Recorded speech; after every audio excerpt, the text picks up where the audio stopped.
Hi, I'm Dr. Hackie Reitman. Welcome to another episode of Exploring Different Brains. And today we got a regular on our show. This is the great Shawn Smith from all the way up in Canada, whose company is Don't Diss My Ability, which advocates and counsels and helps out all of us whose brains might be a little bit different. And as you're soon going to hear, Shawn Smith's brain is a lot different. Shawn, how are you? I'm doing great, Hackie. Thanks for having me back. For those who have not seen you on Exploring Different Brains before, and those who are not familiar with you, why don't you introduce yourself? Sure. I'm Shawn Smith. I'm the founder and CEO of Don't Diss My Ability. I'm a counselor and psychotherapist by trade, and I specialize in the emerging field of neurodiversity. And to me, neurodiversity, the term, I guess, represents a group of individuals with a disability label for whom the term disability doesn't quite fit because our assets exceed any deficits we experience. And I'm unique in the way that I identify as being neurodiverse, and I specialize in working with neurodiverse individuals and their families in a lot of different capacities. My form of neurodiversity is ADHD and attentive type. I was diagnosed at the ripe age of 30, and prior to my diagnosis, it took me 4 years to finish 3 years of high school, 32 attempts to earn 18 credits required to graduate, including failing grade 10 math 4 times. I managed to get snuck into college to play football, brought my grades up. I did eventually graduate with a Bachelor of Arts degree and a whopping 2.3 GPA, and then fast forward to being diagnosed, and medication basically took my brain from my thought process from dial-up to fiber op. I went back to upgrade as a mature student, taking 5 courses, a new GPA of 3.7. I was accepted to the Master's of Education and Counseling Psychology program at the University of New Brunswick in 2010 and graduated a year later at the top of my class. So a very, very unique lens through which to help people. Well, congratulations on all you've achieved and your inspiration to so many others with the work that you do. Now, something that caught my ear last time we spoke was how when you all moved temporarily to Reno, Nevada, and you became a blackjack dealer, that's when you kind of learned math with the chips and everything. Explain that. Right. I'll correct you. It was actually in Lake Tahoe, and the reason why the location is significant is because Lake Tahoe is where the rich and famous go to play. Right. There's a lot of money that goes into Lake Tahoe in their busy tourist seasons. And so like this is where Michael Jordan has his celebrity golf tournament. Like this is a big deal. So I didn't know how to count change. I didn't play board games. I couldn't remember simple instructions. And anytime I would go to count change out of my pocket, I would just get so frustrated and pissed off because it would be like somebody turned out the lights and erased the process from my memory to the point I would get so frustrated and anxious that I just put it in my pocket and walk away. And of course, having to do that over the course of, at that time, my entire life caused a great deal of anxiety and depression. And then my girlfriend at the time, now wife, we just kind of rolled the dice, I guess, and decided to move to Lake Tahoe. And I just wanted to be a slot attendant. I knew that I couldn't play, I couldn't remember basic instructions or play games. I knew that I couldn't count. So I really just wanted to be a slot attendant. I just wanted to empty the slot machines, take the money to the vault, fill them back up. But because I was the English-speaking Canuck, they really pushed me to do that. Every year there were about, at that time, there were about 2,000 Polish people that would migrate to Lake Tahoe to account for the big tourist boom. And a big part of gambling, from the casino's perspective, is to get people to forget why they're there in the first place, which is to lose their money. And so having somebody who, who speaks English, to them was very important. And so they really pushed me to do that. And it really was a huge catalyst and shift in my thinking because I had something tactile to manipulate. And I was able to chunk numbers up and work through them, right in front of me with the poker chips. I was then able to do the mental math in my head, whereas before there was no context. So I wasn't able to put something together in my head in a coherent way that made sense that I could transfer into something in front of me that would have worked. So and I really started to kind of question and challenge these things that I had learned and that I've been taught. I grew up thinking that I was dumb and stupid. When you fail grade 10 math 4 times and you have all of these tutors who try to teach me the same thing the same way, I realized why it couldn't work. So here I am in Lake Tahoe of all places, and I've got a pit boss who has no formal education in teaching, yet they're able to teach me how to count when none of these other professionals could. Amazing, amazing. Reminds me of my Uncle Mo, by the way, who worked in the slots at Caesar's Palace for 25 years. And Uncle Mo, just to tease me when I was growing up, he'd put his arm on my shoulder and say, "We all knew you were going to be a failure, but we didn't think it'd be this quick." And then he'd laugh. Gotta Now, love family. when you, for those people watching who have a child, they're a parent with a child whose brain is a little bit different, who's not really succeeding, or you're the individual yourself whose brain is different. I'm watching Shawn Smith. What advice do you give them in general? Really, I try to challenge people's perceptions around systems and the way that things are done. And a lot of it is really in sharing different stories about myself. Learning to count is one, but also reading. I used to say that I couldn't read or I didn't read. One of the best books I ever read was called The Gift of Therapy by Dr. Urban Yalom. And one of the reasons why I love that book is because each chapter is only 3 to 5 pages. And so when you think of the psychology of textbooks, for somebody with ADHD or a reading disability, or even a processing disability, I would read a few pages and I would forget what I'd read. So once I read that book and just having all these aha moments, I realized it wasn't me. I'm awesome. It had to be them. So I say now that it's not that I can't read or that I don't read. It's that the publishing world just hasn't done a good enough job at creating a book that holds my attention. What do you have to what do you have to say about employment, which is a really big part of achieving and maximizing, if you're able to, your independence?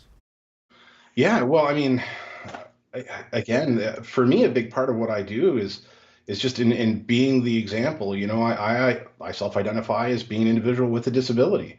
I started my own company in 2014, and I boast that I've been able to do something that no other company has been able to do since 2002, which is keep me employed for longer than 18 consecutive months at a time.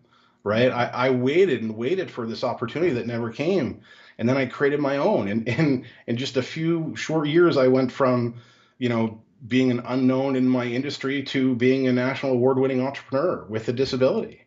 Right? So it's just being that role model for other people to show them how we've been able to make the impossible possible, to give them a tangible example to look at and to look up to. Well, Shawn Smith, you've certainly been a great role model for so many. And you brought up something earlier I want to touch on.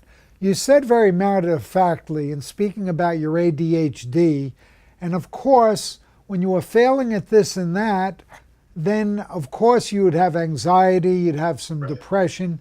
And this is what I find is lacking, is that a recognition that none of this stuff exists in isolation. They're all comorbidities. Could you expand upon that a little bit?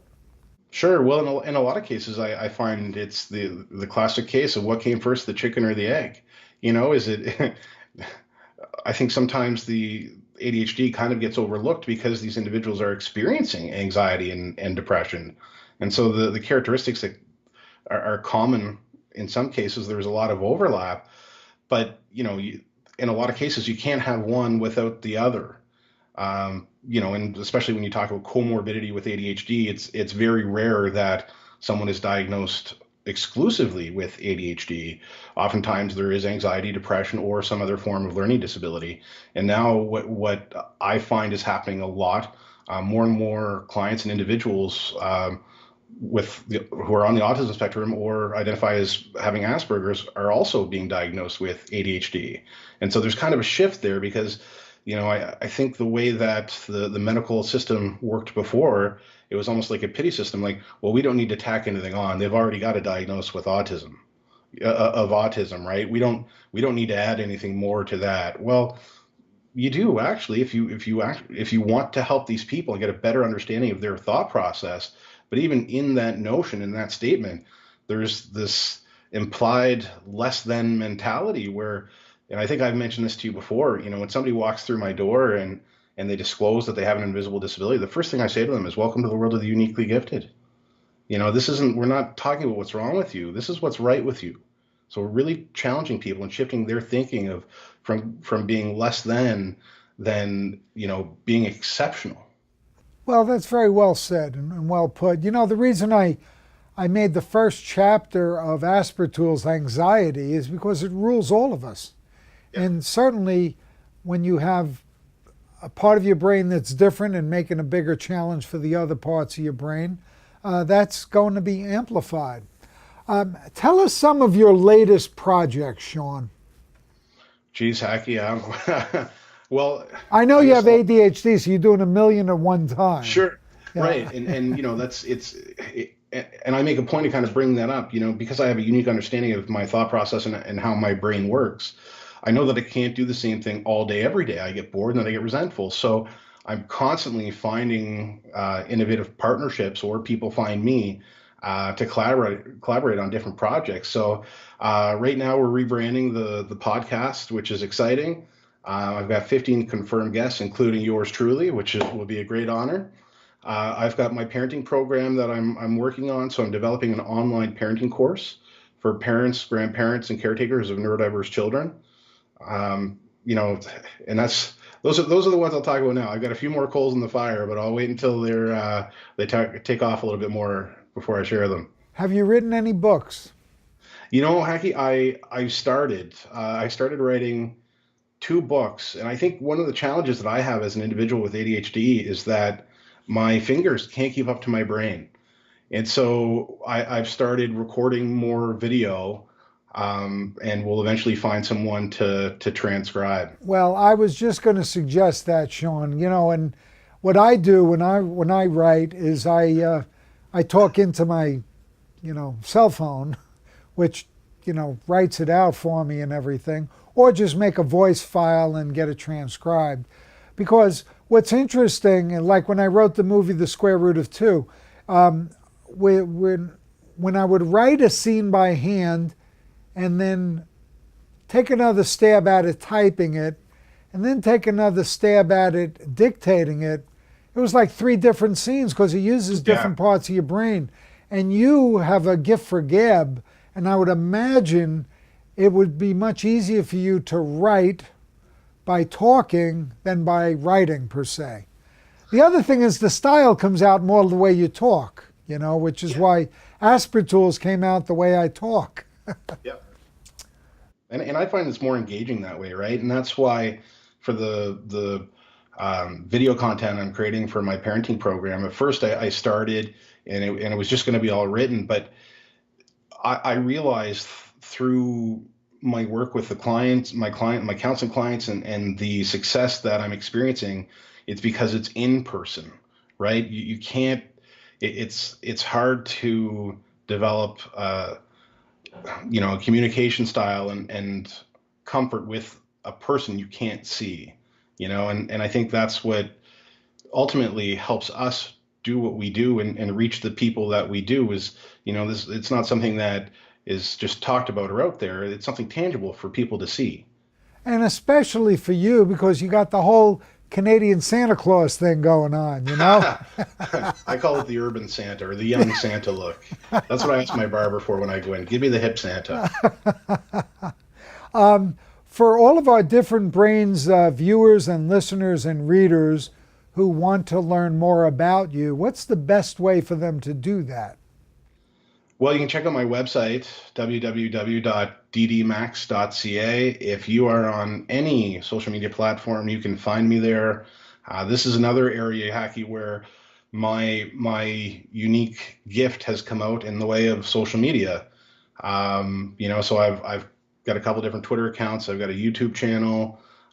Instagram, LinkedIn, but now, especially Twitter. When I wasn't busy making money, I had to find ways to invest time in myself. And so no formal training itself in social media, but now people are paying me to help them with their social media strategy. I've got about 3,700 followers on Twitter. My 3,700 followers probably have close to 90 million. It really is incredible, the reach that you can have in sharing your own unique story. And I think it's an important message to share with people. I think people with disabilities they don't see the uniqueness to their story. They're so used to being put down or not recognized or feeling less than, that they don't acknowledge that their story is actually empowering. And there are more of us out there than people think. I compare us to X-Men, right? And if you look at the movies, the X-Men movies, the comparisons are eerie. And I have to say, there are some days I feel like Dr. Xavier, but I find myself more and more leaning towards Magneto. Well, Shawn, it's been another great episode of Exploring Different Brains. Thanks to you coming back with us. Thank you for being with us all the way from Canada. Keep up the great work you're doing there at Don't Diss My Ability. Shawn Smith, thank you very much. Anytime, Hackie. You can get in touch with me anytime. I'd be happy to help out.